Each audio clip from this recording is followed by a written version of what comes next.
Hello viewers, welcome to my channel online study with Bhavesh. आज के video में हम बात करने वाले हैं कुछ न्यूमेरिकल्स जो कि द्विध्रुव आघूर्ण और अक्षीय स्थिति पर विद्युत क्षेत्र की तीव्रता से संबंधित है। तो चलिए स्टार्ट करते हैं। देखिए, आपका जो न्यूमेरिकल क्वेश्चन है वो ये है कि 2 आवेश प्लस 2 नैनोकूलम और माइनस 2 नैनोकूलम परस्पर 5 सेंटीमीटर दूरी पर स्थित है। द्विध्रुव आघूर्ण P तथा इसके केंद्र से अक्ष पर 5 मीटर दूरी पर स्थित बिंदु पर हमें E की गणना करनी है अर्थात विद्युत क्षेत्र की तीव्रता की क्या करनी है, गणना करनी है। देखिए, सबसे पहले इसके लिए हम क्या लिखेंगे, यहाँ पर सॉल्यूशन। सबसे पहले हमें यहाँ क्या लिखना है, सॉल्यूशन। यहाँ पर आंसर नहीं लिखना है। अब देखिए, जो भी क्वेश्चन ऐसा आपको पूछा जाता है एग्जाम में, तो सबसे पहले आपको क्या बनाना है, डायग्राम बनाना है। ओके, तो देखो क्या दिया है, 2 आवेश प्लस 2 नैनोकूलम और माइनस 2 नैनोकूलम। मतलब कि एक आवेश हो गया ये आपका और दूसरा आवेश हो गया ये हो गया एक आवेश और ये हो गया दूसरा आवेश। अब ये जो आवेश है वो कितना है, प्लस 2 नैनोकूलम। कितना ये, प्लस 2 नैनोकूलम। और ये जो आवेश है वो कितना है आपका, माइनस 2 नैनोकूलम। कितना दिया है आपका, माइनस 2 नैनोकूलम दिया हुआ है। ओके, देखो 2 आवेश प्लस 2 नैनोकूलम और माइनस 2 नैनोकूलम दिया हुआ है। अब देखिए क्वेश्चन आगे क्या बोल रहा है, परस्पर 5 सेंटीमीटर दूरी पर स्थित है। मतलब इन दोनों के बीच की जो दूरी है वो कितनी है, 5 सेंटीमीटर है। इन दोनों की जो बीच की दूरी है वो कितनी है, 5 सेंटीमीटर है। ओके, तो अब हमें करना है द्विध्रुव आघूर्ण P की गणना करनी है। तो देखिए, द्विध्रुव आघूर्ण P की गणना यदि हमें करनी है तो P का फॉर्मूला कितना होता है, Q इंटू 2A।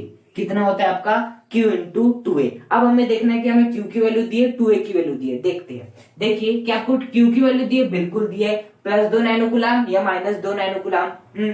क्या हमें 2A की वैल्यू दी है, बिल्कुल दी है, 5 सेंटीमीटर। क्योंकि यदि आपका एक विद्युत द्विध्रुव, ये क्या आपका एक प्रकार का विद्युत द्विध्रुव है और हम सभी जानते हैं जो आपका विद्युत द्विध्रुव होता है उसमें 2 आवेश समान परिमाण के होते हैं, प्लस 2 मतलब दो समान परिमाण के होते हैं, किंतु इनका चिन्ह विपरीत हो सकता है, तो वो भी है, और इनके बीच की दूरी कुछ होती है।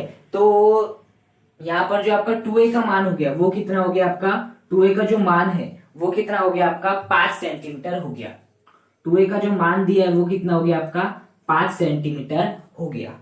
क्योंकि एक प्रकार से द्विध्रुव है, विद्युत द्विध्रुव, और इसके बीच की दूरी हम 2A मानते थे। चूंकि 2A का मान कितना दिया, 5 सेंटीमीटर दिया, तो 2A बराबर कितना हो गया, 5 सेंटीमीटर। और हम Q का मान चाहे तो प्लस 2 नैनोकूलम ले सकते हैं, माइनस 2 नैनोकूलम ले सकते हैं। ओके, तो 2 नैनोकूलम ऐसा।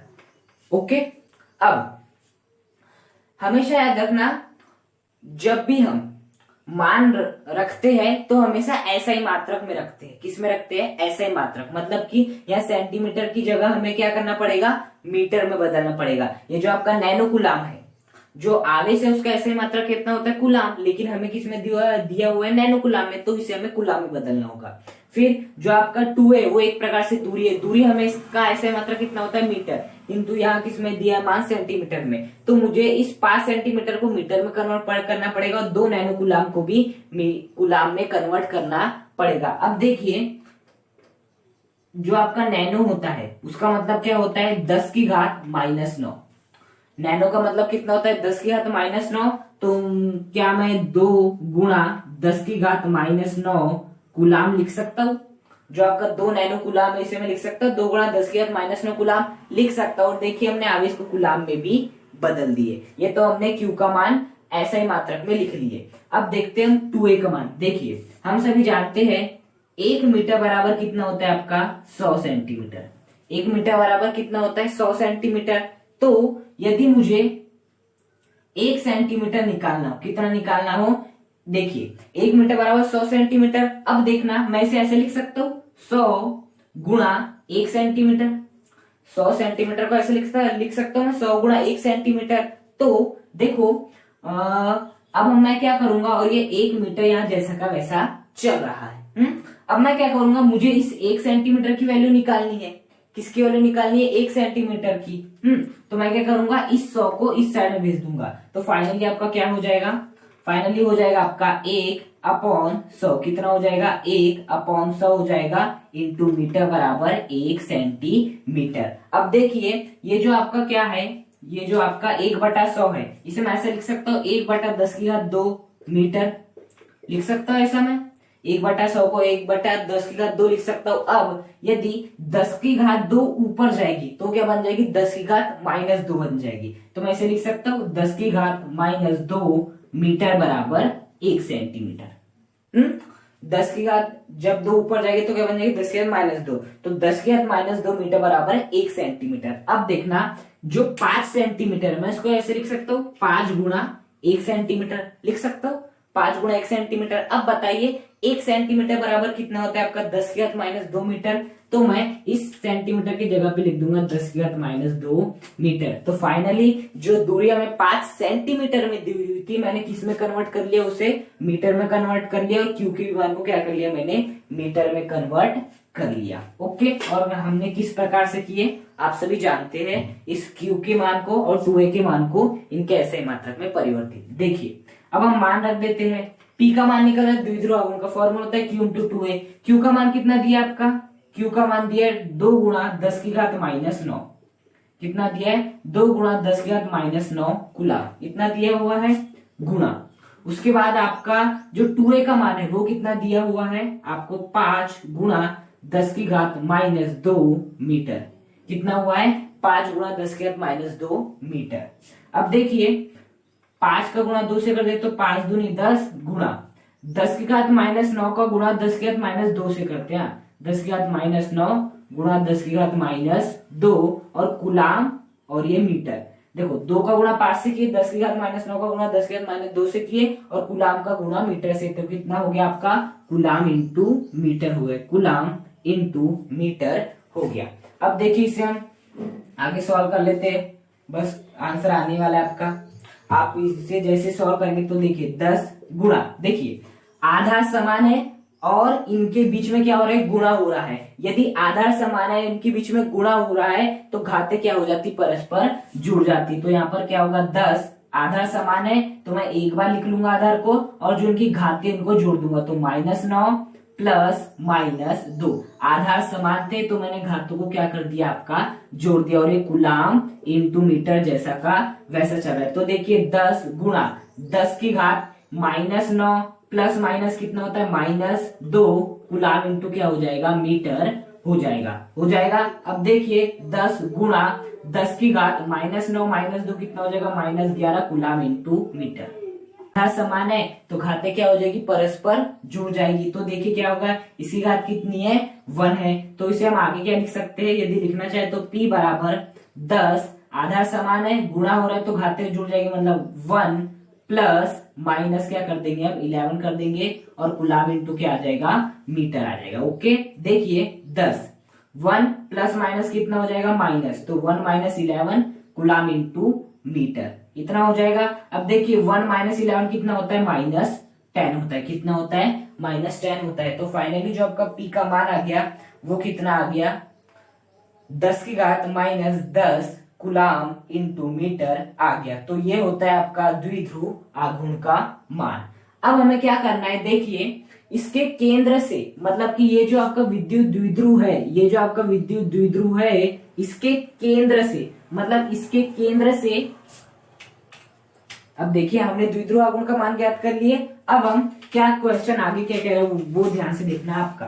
देखिए अब हमें क्या करना है? ये जो आपका विद्युत द्विध्रुव है इसके केंद्र से, मतलब इसके केंद्र से अक्ष पर, मतलब कि हमें अक्ष पर ही 5 मीटर दूरी पर स्थित, मतलब यहां से यहां तक की जो दूरी है वो कितनी है आपकी? 5 मीटर है। यहां से यहां तक की दूरी कितनी है? 5 मीटर है। इस 5 मीटर दूरी पर स्थित आपका एक बिंदु है। वो क्या है? एक बिंदु है। उस बिंदु पर हमें ई की गणना करनी है। अब जरा यहाँ थोड़ा ध्यान दीजिए कि केंद्र से 5 मीटर दूरी पर स्थित, वो भी अक्ष पर, देखे ना, अक्ष पर 5 मीटर दूरी पर स्थित एक बिंदु है आपका। इस बिंदु पर आपको विद्युत क्षेत्र की तीव्रता की गणना करनी है। हमने पिछले वीडियो में ही सीखा है कि हम यदि अक्ष पर विद्युत द्विध्रुव से r दूरी पर स्थित अक्ष पर वो भी कोई बिंदु है तो उस पर विद्युत क्षेत्र की तीव्रता निकालने का जो फॉर्मूला होता है वो कितना होता है, ई बराबर वो होता है 1/4 epsilon not into 2p upon r cube. कितना होता है आपका 1/4 epsilon not into 2p upon r cube. यही होता है आपका फॉर्मूला। यदि हम ध्यान से देखें तो ये होता है, पिछले वीडियो में निकाले तो देखिए यहाँ पर आर की वैल्यू क्या दी है आपको, 5 मीटर दी हुई है। केंद्र से बिंदु तक की दूरी क्या होती है, आर होती है। यदि आपने पिछला वीडियो ध्यान से देखा होगा तो ये आपका न्यूमेरिकल समझना बहुत ही आसान होगा। तो आर की वैल्यू 5 मीटर दी है।